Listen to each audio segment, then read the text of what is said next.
श्री भगवान दास तोदी महाविद्यालय के YouTube चैनल पर आप सभी का स्वागत है। स्टूडेंट, हम लोग बीएससी फर्स्ट ईयर बॉटनी के अंदर आपका सेल बायोलॉजी, जेनेटिक्स और प्लांट ब्रीडिंग का जो विषय है उसके बारे में पढ़ रहे हैं। और प्रीवियस वीडियो में आप लोगों ने देखा है, हम सेल डिवीज़न के अंदर माइटोसिस के बारे में बात कर रहे थे। माइटोटिक डिवीज़न जो होता है वो किस प्रकार से आप लोगों को देखने को मिलता है, और साथ ही आप लोगों ने देखा है कि उस डिवीज़न की क्या कुछ विशेषताएं होती है, इम्पोर्टेंस जो होता है वो समसूत्री विभाजन का आप लोगों को क्या देखने को मिलता है, जिसमें आप लोगों को बताया गया था कि समसूत्री विभाजन के माध्यम से जो नई डॉटर सेल जो रीजनरेट होती है, नई सेल जो बनती है, उनके अंदर गुणसूत्रों की जो संख्या होती है वो आपको मदर सेल के समान देखने को मिलती है। यानी कि ये क्या करता है, आनुवंशिक जो स्टेबिलिटी है उसको बनाए रखने का काम करता है। साथ ही आपने कहा कि जो घाव वगैरह जो हो जाते हैं उनका जो रीजनरेशन है वो समसूत्री विभाजन के माध्यम से ही किया जाता है। और साथ में ये क्या करता है, जो कोशिकाएं जो है उनकी नई जो कोशिकाएं बनाता है उसके माध्यम से ये क्या करता है, जीवों के अंदर जो है वृद्धि जो होती है उसको शो करता है। और साथ में ही आपने कहा है कुछ जीवों के अंदर ये जो है अलैंगिक जनन के रूप में भी आप लोगों को देखने को मिलता है।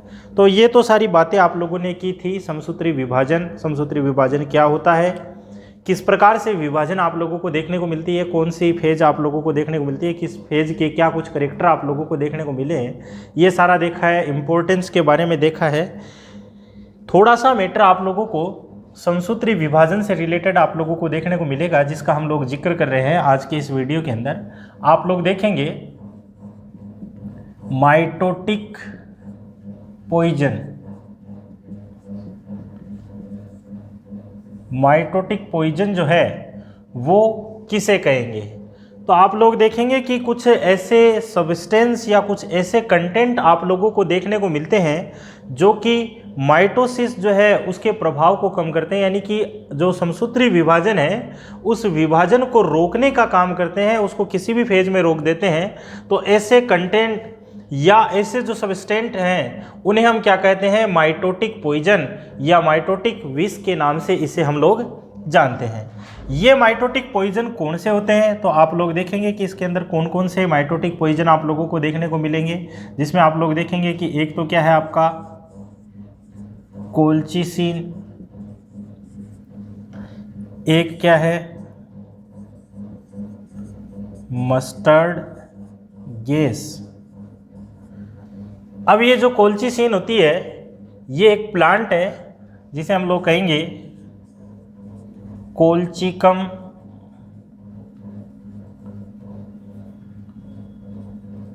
ऑटमनेल। इस प्लांट से प्राप्त की जाती है। और दूसरा आप लोग देखेंगे कि ये जो कोल्चिसिन होती है ये क्या काम करती है, ये गुणसूत्र जो है उनको थोड़ा सा विखंडित करने का काम करती है। और आप लोग देखेंगे कि कोल्चिसिन के कारण जो सेल डिवीजन जो होता है वो मेटाफेज के अंदर रुक जाता है। यानी मेटाफेज के आगे की किसी भी प्रकार की फेज आप लोगों को नहीं देखने को मिलेगी। कोल्चिसिन जो है वो क्या कर देगा, मेटाफेज में समसूत्री विभाजन को रोकने का काम कर देगा। और आप लोग देखेंगे कि कोल्चिसिन के कारण से जो आपको विभाजन रुकने को देखने को मिल रहा है इसे हम लोग बोलते हैं सी माइटोसिस। क्या बोलेंगे, सी माइटोसिस।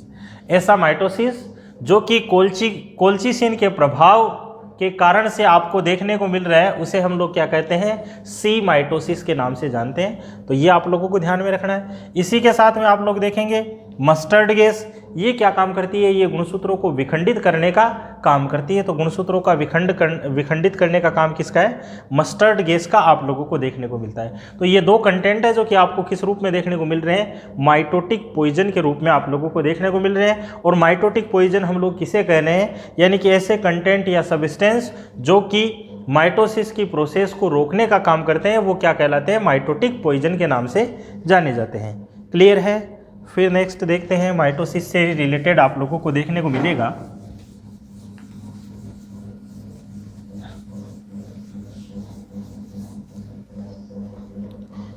नेक्स्ट माइटोजन। माइटोटिक पॉइजन में आपने कहा कि ऐसे कंटेंट थे जो कि माइटोसिस की प्रोसेस को रोकने का काम करते हैं।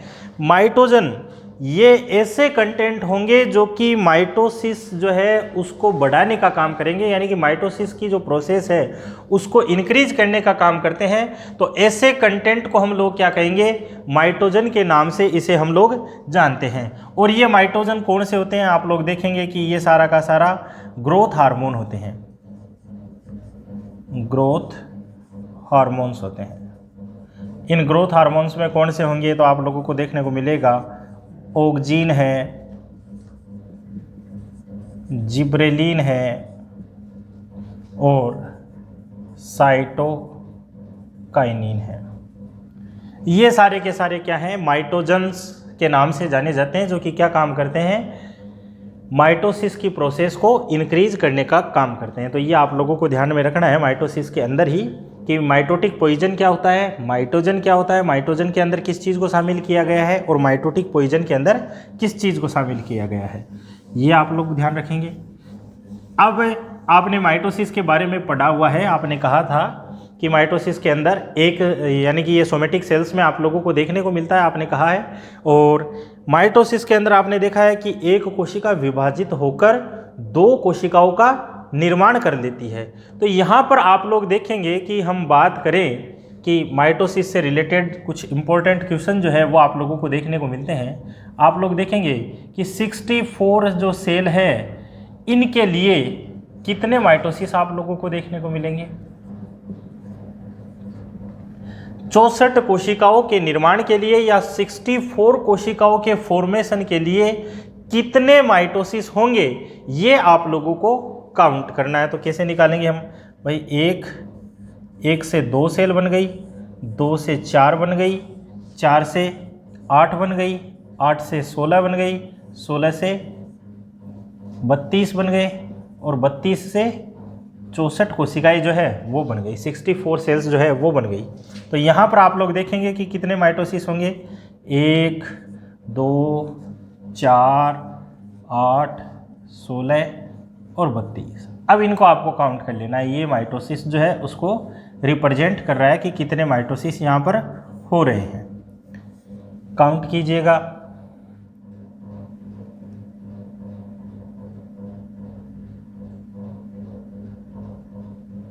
56 और 4 60, तो कितने होंगे, 63 माइटोसिस आप लोगों को देखने को मिलेंगे। यानी कि आप क्या कहेंगे कि 64 सेल के फॉर्मेशन के लिए कितने माइटोसिस होंगे, 63 माइटोसिस होंगे। क्यों होंगे, आप लोग देख रहे हैं एक कोशिका से 2 बन गई, 2 से 4 बन गई, 4 से 8 बन गई, 8 से 16, 32, 64 ये कोशिकाएं बन गई। यहाँ से यहाँ जाते हैं एक माइटोसिस, यहाँ से यहाँ जाते हैं 2 माइटोसिस, यहाँ से यहाँ जाते हैं। तो इस पैटर्न में आप लोग देख रहे हैं कि इतने माइटोसिस आप लोगों को देखने को मिलते हैं। यहाँ से यहाँ तक कितने माइटोसिस होंगे, इन सब को काउंट कर लीजिए आप, कितने माइटोसिस होंगे, 63 माइटोसिस जो है वो आप लोगों को देखने को मिलते हैं। फिर आप कहें कि हम इसी क्वेश्चन को इस तरह से पूछ ले कि 19 सेल का जो फॉर्मेशन होगा उसके लिए कितने माइटोसिस होंगे, इस चीज़ को कैसे निकालेंगे। तो आप लोग देखेंगे कि यहाँ से यहाँ तक आते हैं अपन, कितने माइटोसिस हो जाते हैं, यहाँ तक का माइटोसिस हो गया, कितने हो गए, 8 4 12 13 14 और 1 15 माइटोसिस तो कहाँ तक हो गए, जब 16 सेल बन रही है। अब इसके बाद में आपको कितने सेल और चाहिए, कितने और चाहिए, 3 सेल और चाहिए। और 3 सेल कहाँ पर बनेंगी भाई, यहाँ पर 1 से 2 बन रही है, यहाँ पर 2 से 4, यानी कि 3 सेल बनेगी। तब इस स्टेज में आप लोगों को आना ही पड़ेगा, क्योंकि 3 नहीं बनती है, 4 ही बनेगी डायरेक्ट। तो इस कंडीशन में आप लोग देख रहे हैं कि यहाँ से यहाँ तक ये माइटोसिस आपको और देखने को मिलेगा, 2 और 1 3 माइटोसिस और आप लोगों को देखने को मिलते हैं। तो 15 और 3 कितने हो गए, 18। तो यानी कि इन 19 सेल्स के फॉर्मेशन के लिए कितने माइटोसिस चाहिए आपको, 18 माइटोसिस की आवश्यकता आप लोगों को देखने को मिलती है। तो ये भी आप लोगों को ध्यान में रखना है कि इस प्रकार से कई क्वेश्चन पूछ लिए जाते हैं ऑब्जेक्टिव टाइप में कि इतनी कोशिकाओं के निर्माण के लिए कितने माइटोसिस की आवश्यकता होती है, वो आप लोगों को ध्यान में रखना है। क्लियर। नेक्स्ट, कई बार आपको इस पैटर्न में भी क्वेश्चन पूछ लिया जाता है। आप लोग देखेंगे, मान लीजिए कि ये एक कप है और इसके अंदर है बैक्टीरियल सेल। यहाँ क्वेश्चन आप लोगों को देखने को मिलेगा कि एक बैक्टीरियल सेल जो है वो हर 1 मिनट में डिवाइड होती है। कैसे? माइटोटिक डिवाइडेशन आप लोगों को देखने को मिलता है। अब बैक्टीरियल सेल के अंदर माइटोटिक डिवाइडेशन आप लोगों को देखने को मिल रहा है, इसका मतलब क्या होगी? संख्या जो है वो दुगुनी आप लोगों को देखने को मिलेगी। तो यहाँ पर कहा जा रहा है कि एक बैक्टीरियल सेल प्रत्येक मिनट में डिवाइड होती है, और दूसरी कंडीशन यहाँ पर ये बता दी गई कि ये बैक्टीरियल सेल जो है वो 60 मिनट के अंदर इस कप को पूरा फिल कर देती है।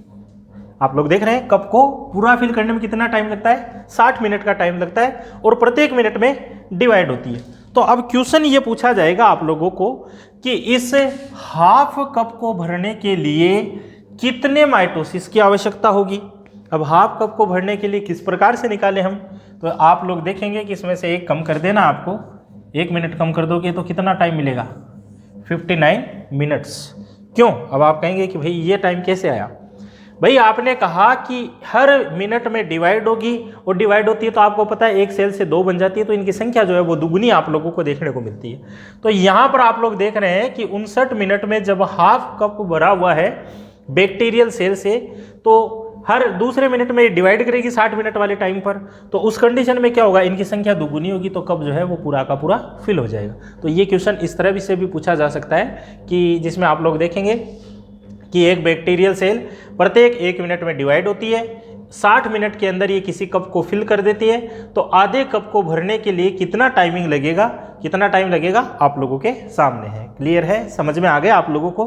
और आई थिंक अब तक आप लोगों को माइटोसिस के बारे में जितना कुछ पोर्शन बताया गया है वो सब आप लोगों के क्लियर हो गया होगा। किस प्रकार से डिवाइडेशन आप लोगों को देखने को मिलता है, क्या सारा पैटर्न जो होता है वो आप लोगों को देखने को मिलता है। इसके बाद में, क्योंकि अपना सेल डिवीजन से रिलेटेड टॉपिक था, तो सेल डिवीजन के अंदर ही आप लोगों को जो दूसरा सेल डिवीजन आप लोगों को देखने को मिलेगा, क्योंकि आपने पढ़े हैं टाइप्स ऑफ सेल डिवीजन, जिसमें आपने कहा एमाइटोसिस, माइटोसिस और मियोसिस। तो जो दूसरा सेल डिवीजन है वो कौन सा है आपका? मियोसिस। क्या कहेंगे? अर्धसूत्री विभाजन। अर्धसूत्री विभाजन किसे कहेंगे? आप लोग देखेंगे कि ये जो विभाजन होता है ये आपको कहाँ पर देखने को मिलता है? ये विभाजन जो होता है जनरेटिव सेल्स में आप लोगों को देखने को मिलता है, या जर्म सेल्स में आप लोगों को देखने को मिलता है। जनन कोशिकाएं जो होती है उनके अंदर ये आप लोगों को देखने को मिलता है, जिसके अंदर आपका प्राइमरी स्पर्मेटोसाइट, प्राइमरी oocyte जो है उनके अंदर ये जो है अर्धसूत्री विभाजन आप लोगों को देखने को मिलता है। फिर दूसरा आप लोग देखेंगे कि इस विभाजन के अंदर क्या होता है? कोशिका 2 बार विभाजित होती है, तो एक कोशिका से आप लोग देखेंगे कि 4 कोशिकाओं का निर्माण होता है। माइटोसिस में तो एक कोशिका से 2 कोशिकाएं बनी थी, यहाँ पर एक कोशिका से क्या बनेगी? 4 कोशिकाओं का निर्माण हो जाता है।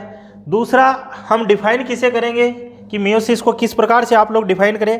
तो आप कहेंगे कि ऐसा विभाजन जिसके अंदर एकमात्र कोशिका विभाजित होकर 4 पुत्री कोशिकाओं का निर्माण कर देती है, और इन पुत्री कोशिकाओं के अंदर या डॉटर सेल्स के अंदर गुणसूत्रों की संख्या मात्र कोशिका की तुलना में आधी देखने को मिले, तो ऐसे विभाजन को हम लोग क्या कहेंगे? अर्धसूत्री विभाजन या मियोसिस। डेफिनेशन सिंपल सी है कि एक मदर सेल डिवाइड होकर 4 डॉटर सेल का फॉर्मेशन करती है, लेकिन इनके अंदर क्रोमोजोम्स की संख्या मदर सेल की तुलना में हाफ कंडीशन में आप लोगों को देखने को मिलती है। इस कारण इसे हम लोग क्या कहते हैं? मियोसिस या अर्धसूत्री विभाजन के नाम से इसे हम लोग जानते हैं। आप लोग देखेंगे कि ये जो मियोसिस जो शब्द है वो किसके द्वारा दिया गया है? फार्मर एंड मूरे, इन्होंने क्या काम किया है? अर्धसूत्री विभाजन जो शब्द है उसका प्रतिपादन किया है, मियोसिस वर्ड जो है वो प्रपोज्ड किया है। फिर आप देखेंगे कि अर्धसूत्री विभाजन की खोज किसके अंदर की गई है? तो हम बात करें प्लांट्स की। प्लांट्स के अंदर अर्धसूत्री विभाजन किसके द्वारा डिस्क्राइब किया गया है? Stars burger. इन्होंने क्या काम किया है, प्लांट के अंदर अर्धसूत्री विभाजन को रिपोर्ट किया है। वहीं आप बात करें एनिमल्स की, तो इनके अंदर किसके द्वारा रिपोर्ट किया गया है, फ्लेमिंग के द्वारा रिपोर्ट किया गया। ये आप लोगों को ध्यान में रखना है। अर्धसूत्री विभाजन शब्द किसके द्वारा दिया गया है, फार्मर मूरे के द्वारा। प्लांट के अंदर इसकी जो रिपोर्टिंग है किसके द्वारा दी गई है, स्टार्सबर्गर के द्वारा। एनिमल्स के अंदर इसकी रिपोर्टिंग किसके द्वारा दी गई है, फ्लेमिंग के द्वारा दी गई है। आगे आप लोग देखेंगे, इसके आगे देखते हैं अपन। डेफिनेशन से रिलेटेड हो गया, डिस्कवरी से रिलेटेड हो गया। अब आप लोग देखेंगे कि जैसा कि आपने कहा कि अर्धसूत्री विभाजन के अंदर कोशिका 2 बार विभाजित होती है, तो 2 बार विभाजित होती है। इस कारण से इस मियोसिस को 2 फेज के अंदर डिवाइड किया गया है। वो 2 फेज कौन सी है, तो आप लोग देखेंगे कि इसे 2 फेज में जो डिवाइड किया गया है वो फेज कौन सी, फर्स्ट नंबर मियोसिस फर्स्ट और सेकंड नंबर मियोसिस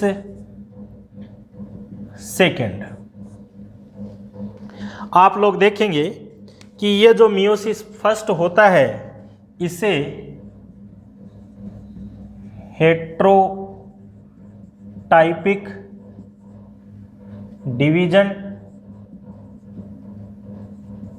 या इसका दूसरा नाम भी दिया गया है, इसे क्या कहा जाता है, रिडक्शन डिवीजन। ये ध्यान रखना है। मियोसिस फर्स्ट को क्या कहा जाता है, हेट्रोटाइपिक डिवीजन या रिडक्शन डिवीजन। वहीं आप लोग देखेंगे कि मियोसिस सेकंड है, इसे भी नॉमिनेट किया गया है, इसके भी दूसरे नाम आप लोगों को देखने को मिलेंगे। इसे कहेंगे हम लोग होमोटाइपिक डिवीजन, या फिर यह आपको किस रूप में देखने को मिलेगा, इक्विटेशनल डिवीजन। इस नाम से ये जाना जाता है। क्यों जाना जाता है, अभी हम बात करते हैं। आपने कहा कि मियोसिस के अंदर कोशिका 2 बार विभाजित होती है, और 2 बार विभाजित होती है, इसके कारण इसको 2 फेज में डिवाइड किया गया। आपको देखने को मिलेगा मियोसिस फर्स्ट और मियोसिस सेकंड। मियोसिस फर्स्ट को आप कह रहे हैं हेट्रोटाइपिक डिवीजन या रिडक्शन डिवीजन, मियोसिस सेकंड को आप लोग कह रहे हैं होमोटाइपिक डिवीजन या इक्विटेशनल डिवीजन। क्यों कह रहे हैं, देखिएगा भाई। आपने देखा कि कोशिका के अंदर गुणसूत्रों की संख्या कितनी थी, 46 गुणसूत्र है। 46 गुणसूत्र जो है वो आप लोगों को देखने को मिलते हैं। अब इस कोशिका के अंदर जब अर्धसूत्री विभाजन होगा तो डॉटर सेल बनेगी, और डॉटर सेल में आप लोग देखेंगे कि क्रोमोसोम की संख्या कितनी देखने को मिलेगी, 23। यानी कि कहने का मतलब मियोसिस फर्स्ट में क्या होता है कि डिवाइडेशन के कारण से गुणसूत्र की जो संख्या होती है वो मात्र कोशिका की तुलना में आधी आप लोगों को देखने को मिलती है। किसके अंदर, डॉटर सेल के अंदर गुणसूत्रों की संख्या मात्र कोशिका की तुलना में आधी आप लोगों को देखने को मिलती है। इस कारण इसे हम लोग क्या कहते हैं, रिडक्शन डिवीजन। और रिडक्शन डिवीजन के बाद में आप दूसरा कह रहे हैं हेट्रोटाइपिक डिवीजन। हेट्रोटाइपिक डिवीजन क्यों, आप लोग देख रहे हैं कि मदर सेल में गुणसूत्रों की संख्या ज्यादा है जबकि डॉटर सेल के अंदर गुणसूत्रों की संख्या कम है, तो इस कारण से इसे हम लोग क्या कह रहे हैं, हेट्रोटाइपिक डिवीजन के नाम से भी जान रहे हैं। क्लियर है। मियोसिस फर्स्ट के अंदर गुणसूत्रों की संख्या हाफ हो जाएगी डॉटर सेल के अंदर मदर सेल की तुलना में। मियोसिस सेकंड, इसे हम लोग क्या कह रहे हैं, इक्विटेशनल डिवीजन या होमोटाइपिक डिवीजन। भाई आपने कहा कि गुणसूत्रों की संख्या हाफ हो गई, इसके बाद में दोबारा से विभाजन सेल के अंदर हो रहा है, लेकिन यहां पर गुणसूत्रों की संख्या एज इट इज बनी हुई है, गुणसूत्रों की संख्या और ज्यादा हाफ नहीं हो रही है। तो यहां पर क्या हो रहा है, सेम संख्या में गुणसूत्र बने हुए हैं, इस कारण से ये क्या है, इक्विटेशनल डिवीजन, समानकारी विभाजन के रूप में। और दोनों सेल के अंदर गुणसूत्रों की संख्या समान है, मदर सेल में भी यही पैटर्न है, डॉटर सेल में भी यही पैटर्न है, तो इसे हम लोगों ने क्या कह दिया, होमोटाइपिक डिवीजन के नाम से जान लिया। तो ये मोस्टली मियोसिस सेकंड आपको जो समसूत्री विभाजन होता है बिल्कुल एज इट इज वैसा ही देखने को मिलता है, यानी माइटोसिस के जैसा क्या होता है, मियोसिस सेकंड आप लोगों को देखने को मिलता है। जबकि मियोसिस फर्स्ट के अंदर क्या होता है, गुणसूत्रों की संख्या हाफ होती है, इस कारण से रिडक्शन डिवीजन के नाम से जाना जाता है। तो क्लियर है, मियोसिस किसे कहेंगे, मियोसिस की डिस्कवरी से रिलेटेड। और साथ में ही आप लोगों ने पढ़ा है कि मियोसिस जो है वो 2 फेज पाई जाती है इसकी, मियोसिस फर्स्ट और मियोसिस सेकेंड। अब एक डायग्रामेटिक और देखते हैं अपन इस चीज़ के अंदर कि आपको जो मियोसिस है, इस मियोसिस के अंदर जो फेज आप लोगों को देखने को मिलेगी या मियोसिस के बारे में आप लोग पढ़ेंगे तो उसके अंदर आप लोग देखेंगे कि इसके अंदर आपको ये सारे फेज आप लोगों को देखने को मिलते हैं। आपने कहा फर्स्ट नंबर मियोसिस फर्स्ट, और इसी तरह दूसरा आपने कहा है मियोसिस सेकंड। क्लियर है, ये मियोसिस सेकंड हो गया, ये मियोसिस फर्स्ट हो गया। अब इस मियोसिस फर्स्ट के अंदर कौन कौन से फेज आप लोगों को देखने को मिलते हैं? फर्स्ट नंबर आप कहते हैं इसके अंदर होता है इंटरफेज, और इंटरफेज का दूसरा नाम आप लोग इसको क्या कहते हैं? ग्रोथ फेज, या एक और नाम है इसका, इसे हम लोग क्या कहते हैं? मेटाबॉलिक फेज, इस नाम से इसे आप लोग जानते हैं। और इंटरफेज के बाद में दूसरी फेज इसमें आप लोगों को देखने को मिलती है जिसे आप लोग क्या कहते हैं? काइनेटिक फेज, या इसका दूसरा नाम डिवाइडिंग फेज। ये भी आपको कहां पर देखने को मिलती है? मियोसिस के अंदर देखने को मिलती है। इस काइनेटिक फेज को आप फिर से डिवाइड करते हैं किस रूप में? एक तो आप कहते हैं कैरियोकाइनेसिस। अब ये जो कैरियोकाइनेसिस होता है जिसमें आपने पढ़ा है कि केंद्रक का विभाजन होता है, ये कैरियोकाइनेसिस किस रूप में आप लोगों को देखने को मिलेगा? कैरियोकाइनेसिस के अंदर आप लोगों को देखने को मिलेगा, और ध्यान दीजिएगा फर्स्ट की बात हो रही है तो कैरियोकाइनेसिस फर्स्ट ही होगा इसके अंदर। तो आप लोग देखेंगे प्रोफेज फर्स्ट। अब ये जो प्रोफेज फर्स्ट है इसकी सब फेज आप लोगों को देखने को मिलेगी। कौन सी? आप लोग देखेंगे लेप्टोटीन, जाइगोटीन,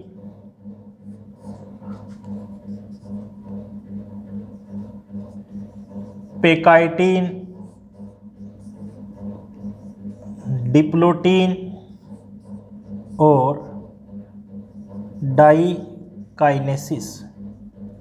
ये क्या है? आपकी प्रोफेज की फेज के रूप में आप लोगों को देखने को मिलती है। और इसके बाद में दूसरी फेज आप लोगों को देखने को मिलेगी मेटाफेज, फिर एनाफेज, और फिर टीलोफेज। ये भी कौन सी है? फर्स्ट। ये भी फर्स्ट है, ये भी फर्स्ट है। यानी कि कहने का मतलब कैरियोकाइनेसिस केंद्रक का विभाजन किस फेज के रूप में होगा? प्रोफेज, मेटाफेज, एनाफेज और टीलोफेज के रूप में होता है। सारे के सारे फर्स्ट है क्योंकि मियोसिस फर्स्ट की बात हो रही है। लेकिन यहाँ पर प्रोफेज फर्स्ट के अंदर आप लोग देखेंगे कि प्रोफेज फर्स्ट को फिर से सब फेज में डिवाइड किया गया है। कितनी सब फेज में? 5 सब फेज में डिवाइड किया गया है। कौन सी है? लेप्टोटीन है, जाइगोटीन है, पेकाइटीन है, डिप्लोटीन है और डाइकाइनेसिस है। तो ये आप लोगों को ध्यान में रखना है। और कैरियोकाइनेसिस के बाद में आपने कहा कि इसकी जो दूसरी आप लोगों को फेज देखने को मिलेगी जिसे आप लोग क्या कहेंगे? साइटोकाइनेसिस। साइटोकाइनेसिस क्या कहेंगे? इसे हम फर्स्ट कहेंगे। तो ये सारा का सारा काइनेटिक फेज के अंदर आप लोगों को देखने को मिलता है। Karyokinesis first, cytokinesis first, karyokinesis first की ये सारी फेज हो गई, और ये प्रोफेज की सब फेज के रूप में आप लोगों को देखने को मिलती है।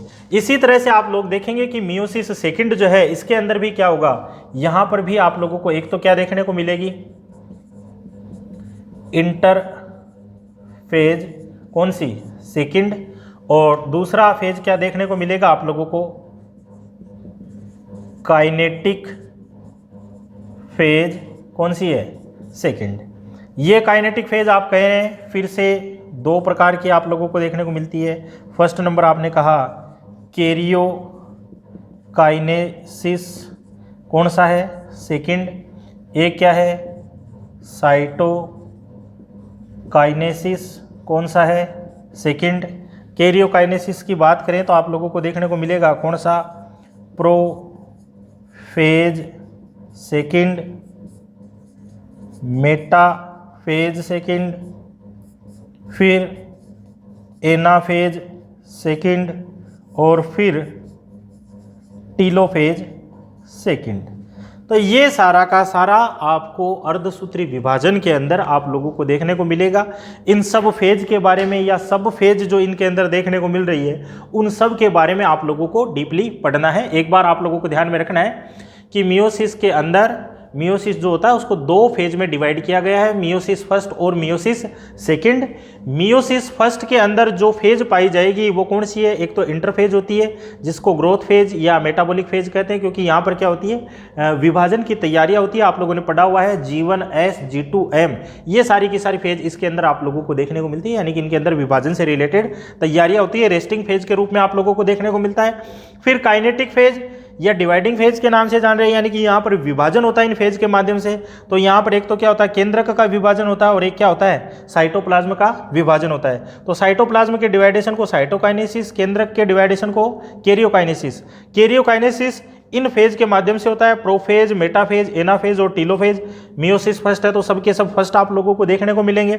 लेकिन यहाँ पर आप लोग देखेंगे कि प्रोफेज जो होती है उसके अंदर क्या होता है कि सब फेज पाई जाती है 5 प्रकार की, लेप्टोटीन, जाइगोटीन, पेकाइटिन, डिप्लोटीन और डाइकाइनेसिस। इनका आप लोगों को ध्यान में रखना है। इसका स्पेशल कैरेक्टर होता है यहाँ पर बुकेट स्टेज पाई जाती है। जाइगोटीन यहाँ पर आप लोग देखेंगे सिनेप्सिस का फॉर्मेशन आप लोगों को देखने को मिलता है। पेकाइटिन में आप लोग देखेंगे कि यहाँ पर क्रॉसिंग ओवर की घटना देखने को मिलती है। डिप्लोटीन यहाँ पर क्याजमेटा का फॉर्मेशन आप लोगों को देखने को मिलता है। डाइकाइनेसिस यहाँ पर आप लोग देखेंगे टर्मिनेलाइजेशन आप लोगों को देखने को मिलता है। यहाँ से रिलेटेड ऑब्जेक्टिव टाइप क्वेश्चन किया जाता है, तो आप लोगों को ध्यान में रखना है। लेप्टोटीन के अंदर क्या होता है, बुकेट स्टेज का फॉर्मेशन। जाइगोटीन के अंदर सिनेप्सिस का फॉर्मेशन। पेकाइटिन के अंदर क्रॉसिंग ओवर होता है या यहाँ पर टेट्राड कंडीशन आप लोगों को देखने को मिलती है। डिप्लोटीन के अंदर क्याजमेटा फॉर्मेशन होता है और डाइकाइनेसिस के अंदर क्या होता है, टर्मिनलाइजेशन की घटनाएं होती हैं। इनका सबका हम जब इन सब फेज के बारे में जिक्र करेंगे उस टाइम पर आप लोगों को क्लियरली पता चल जाएगा। एक एक पॉइंट लेंगे अपन। इसी तरह आपने कहा मियोसिस सेकंड में भी इंटरफेज भी आती है, काइनेटिक फेज भी आती है, दोनों सेकंड आप लोगों को। फिर वही कैरियोकाइनेसिस, साइटोकाइनेसिस आप लोगों को देखने को मिलता है और कैरियोकाइनेसिस इन सब फेज के माध्यम से प्रोफेज, मेटाफेज, एनाफेज, टीलोफेज के माध्यम से पूरा होता है। तो ये सारा का सारा आपका एक फ्लो डायग्राम हो गया कि मियोसिस के अंदर किस प्रकार के आप लोगों को फेज के माध्यम से आप लोगों को डिवाइडेशन देखने को मिलेगा, कौन कौन सी फेज होगी। आगे के वीडियो में हम इन सब फेज को एक एक करके देखेंगे कि किस फेज के अंदर क्या कुछ करेक्टर आप लोगों को देखने को मिल रहे हैं या किसी सब फेज के अंदर आप लोगों को क्या कुछ करेक्टर देखने को मिल रहे हैं, वो सारा का सारा हम आगे के वीडियो में जिक्र करेंगे। यहाँ तक आप लोगों को ध्यान में रखना है मियोसिस क्या होता है, डिस्कवरी से रिलेटेड इनकी सब फेज कौन सी होती है, इन सब फेज के लिए या फेज के लिए आपको ये फ्लो डायग्राम दिया गया है। ये फ्लो डायग्राम आप लोगों को ध्यान में रखना है। यहाँ से रिलेटेड काफ़ी सारे ऑब्जेक्टिव टाइप क्वेश्चन आप लोगों को देखने को मिलेंगे। आई थिंक यहाँ तक का मैटर आप लोगों को अच्छे से समझ में आया होगा। आगे के वीडियो में हम इस टॉपिक के आगे का जो भाग है उसके बारे में डिस्कस करेंगे। तब तक के लिए धन्यवाद।